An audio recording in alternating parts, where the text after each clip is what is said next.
good day. So, in today's video, we will be taking a completely different look of everybody's favorite member from the Fantastic Four. That's right, I'm talking about The Thing with his own solo series. So, alright, let's go.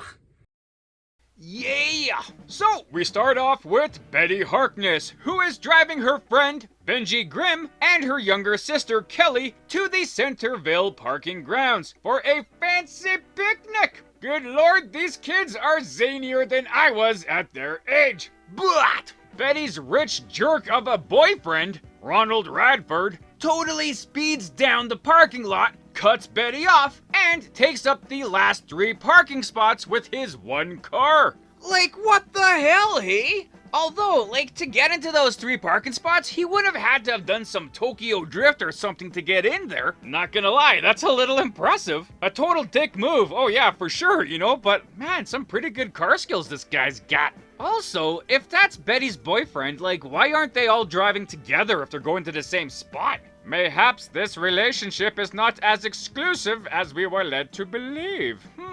But Benji is not impressed with Ronald's fast and furious driving. Nope. So he sneaks out of Betty's car to a secluded spot where he can put 2 magic rings together and say these magic words, "Thing ring, do your thing," and boom! Just like that, there are a bunch of rocks hurtling towards him at an alarming rate. Holy crap, kid, get out of the way! Oh, no, wait a second, wait, it's all good.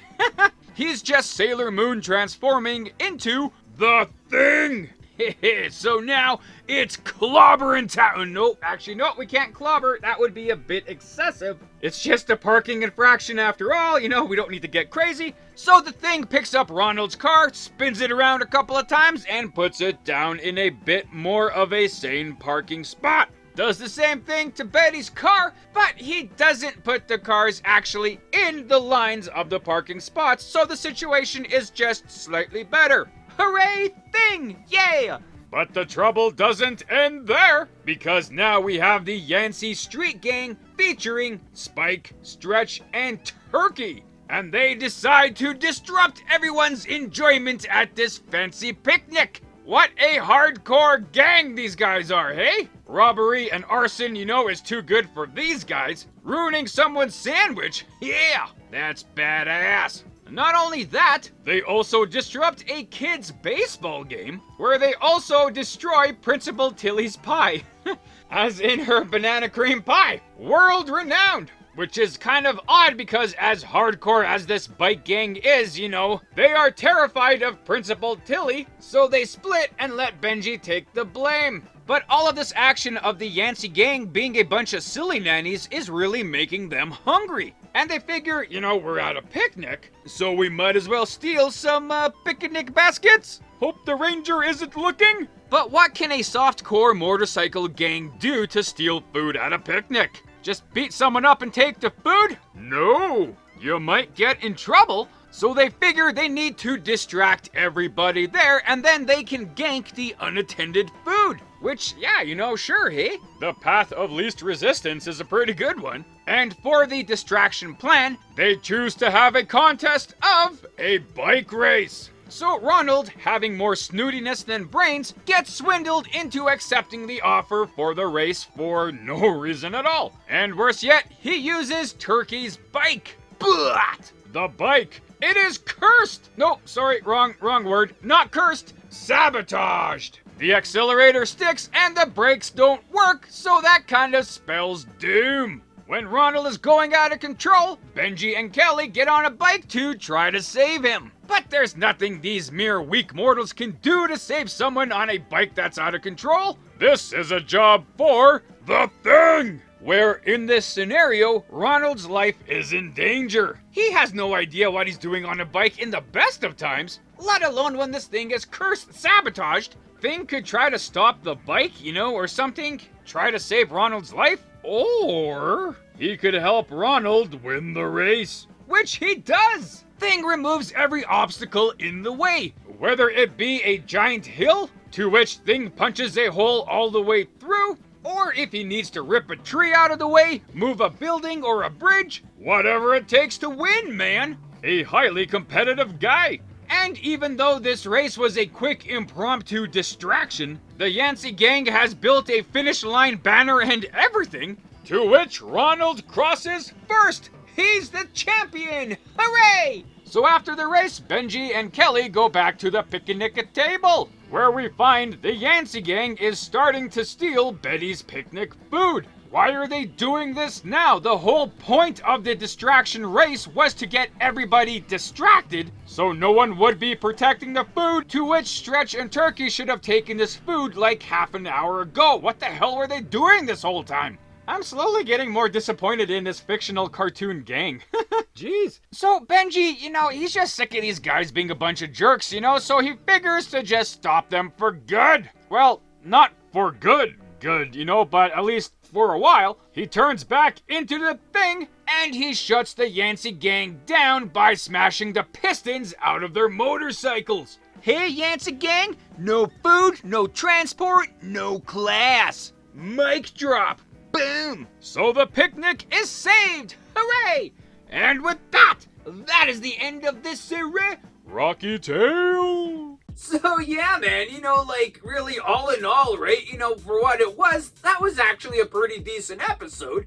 For all these new characters, I thought they worked really well. It was a pretty decent ensemble. Even this hardcore motorcycle gang that doesn't really seem to be as tough as they seem to be, in the scope of the show, it all makes sense. And yeah, like I say, it all works pretty good. Even our young friend Benji, he's a pretty decent character in this. The only thing I have a really hard time wrapping my head around, though, is the inclusion of the Thing. If Benji turned into, any other superhero, if they created a new hero for this show, I think it would make a lot more sense. Cause the Thing, it's the Thing, but it's kind of not, I don't know what is going on. I have so many questions. And you might be thinking, don't worry about it, man. It's just a kid's cartoon. Don't overthink it. But no, I have questions I want answered. And, I don't think it would just be me. Any kid watching this show for the first time would probably be a little confused as well. If you were a young fan of the Fantastic Four and you see how Thing, works in this episode, you might be a little confused too. Ben having the ring power to turn into the Thing, I'm pretty sure that's not how the Thing's power set kind of works. Also with the Thing's transformation, having all of those rocks flying towards him to make up the bulk of the Thing, that must have been pretty terrifying for Ben the first time that happened. Also, where are these rocks coming from? I'm sure it would be pretty scary for people to see a bunch of rocks hurtling pretty fast towards somebody. But as any young comic reader fan knows, with the Thing comes the Fantastic Four. So are they anywhere to be found? Or is this a series where they never existed, but the Thing does? Did he quit the team, or is he just on a sabbatical, And it's gotta be a little bit weird for the Thing as well, right? He might be thinking, I went from fighting Dr. Doom and Galactus and all those people, and now I'm making sure that everyone's having a wonderful time at a picnic. It's clobbering time on these sandwiches, But I guess every day's gotta be saved, regardless if the stakes are big or small. But still, like I say, a pretty good crew of characters on the show. There is, enough kind of, I guess, drama, for the kind of the show that it is. And the whole point of kind of seeing Thing, in his own show is pretty cool too, because he is a pretty cool character. He is a fan favorite with the kids, so it is kind of cool to see him on his own. So yeah.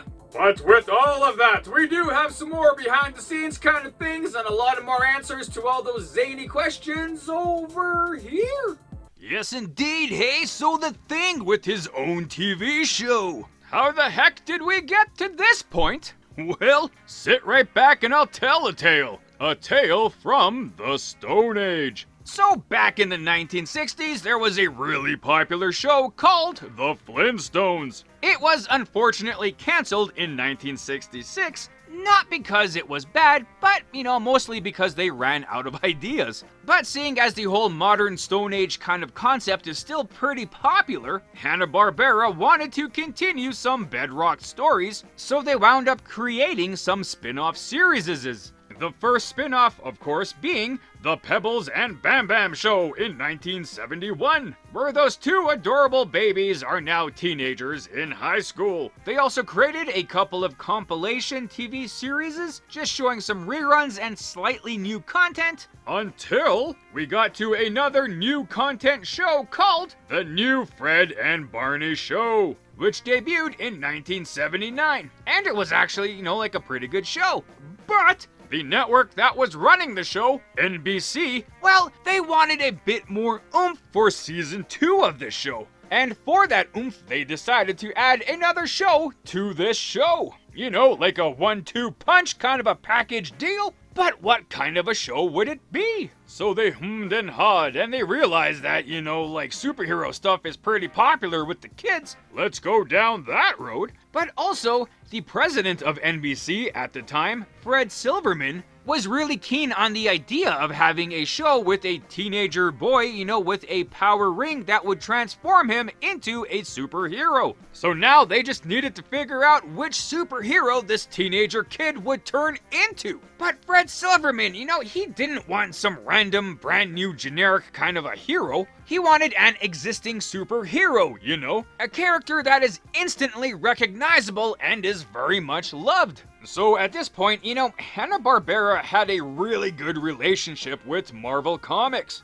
They did have that really awesome Fantastic Four TV series, which did very well. And also around this time, Marvel Comics did produce a short-lived run of Flintstones comic books. So it was kind of a no-brainer that Hanna-Barbera would pick a Marvel comic character. But which one? Well, they did just have a show with The Thing, and The Thing is like a really popular character, so yeah man, might as well go with him. So Hanna-Barbera and Marvel and NBC put all of their heads together, and boom! You got this new concept of The Thing, where in this show, a younger version of Benjamin Grimm had two halves of a power ring on each hand when he put these rings together and said the magic phrase, "Thing ring, do your thing, bada bing, bada boom," he would turn into The Thing.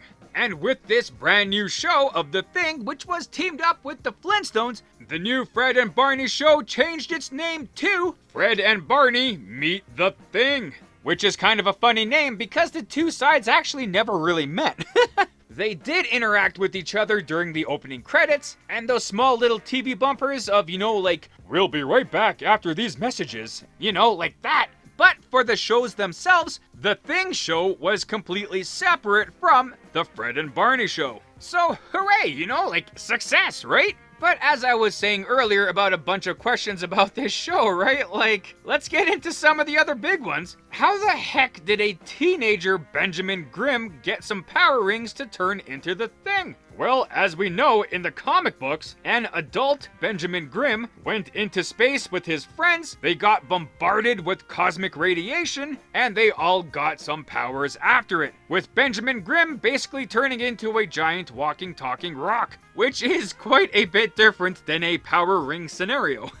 So, in the comic books, the Thing's best friend, Reed Richards, the smartest guy on the planet, he was trying to find a way to transform Benjamin Grimm back into his human form, with little success. As we've learned in the opening credits of the Fred and Barney Meet the Thing show, the Thing met up with Professor Harkness to get some help to transform back into human, in which Professor Harkness was successful. He did what Reed Richards couldn't do? Are you serious? When Benjamin Grimm, the adult, turned back into human, he was turned back into a teenager. Kind of like a fountain of youth, so that's not too bad. And somehow he got the power rings to turn back into the Thing, which I don't think they actually explained, which I actually really don't get. So to me, it kind of makes no sense that they start him off as an adult with superpowers, transform him into a teenager with no powers, and then give him power rings. that part kind of makes everything confusing, you know? If he was just a regular teenager who never had powers at any point in his life and then was given these power rings, you know, like that would make a lot more sense. But it is what it is, I guess. So for the show, the rest of the Fantastic Four did not appear, and it does not appear that they actually existed in this version of the Thing story, which gives more questions of how did Benjamin Grimm turn into the Thing in the first place, you know? We shall never know. But after Ben was turned into a teenager, he figured, yeah, you know what, I might as well live my teenage life again, get some new friends in Centerville High, and he kind of relives his life. So, you know, not too bad really all in all, eh? So to have the Thing in his own show was actually pretty cool. He did get his own comic book series starting off with The Thing #1 in 1982, which shows you how popular the character was and how good of an idea it was to have him in this cartoon series. Also, if you haven't seen this Thing series before, you know, there's probably some good reason for that. So Hanna-Barbera is owned by Warner Brothers. You know, those guys who make DC Comics. And seeing as this Thing show is a Hanna-Barbera show, and owned by Hanna-Barbera, not so much Marvel, Warner Brothers doesn't want Marvel shows to be shown.